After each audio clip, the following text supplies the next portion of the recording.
In today's video, I'm going to teach you how to view cases on Salesforce. Whether you're new to Salesforce or just need a quick refresher, this walkthrough will help you confidently find and open your support cases so you can get to the information you need as quickly as possible. Let's start from the very beginning. First, open your web browser and log into your Salesforce account using your usual login details. After you sign in, you'll land on your Salesforce homepage. The exact layout can vary a bit depending on how your organization has things set up, but what you're looking for is the main navigation area on the left side of the screen. On that left panel, take a moment to scan through the options available. You should see a section or tab labeled Service. This is where Salesforce groups tools and features related to customer support and case management. Go ahead and click on Service. Once you click Service, Salesforce will load the service view, and you should see a list of cases. This list is often referred to as a case list view. Each row in this list represents a single case.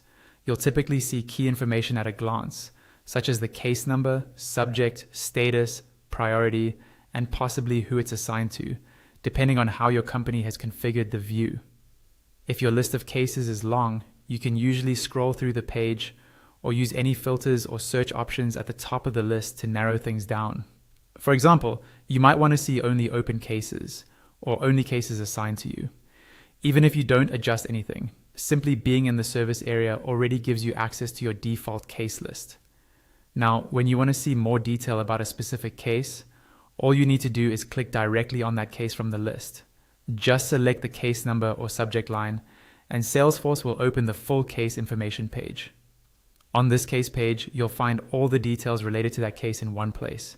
You can review fields such as the description of the issue, contact details, related activities, comments, and the current status. Take your time exploring this view because this is where you'll usually read updates, track progress, and if your permissions allow, make changes or add notes. And that's it. By logging in, clicking on Service in the left panel, and then selecting a case from the list, you can quickly view any case and all of its information in Salesforce.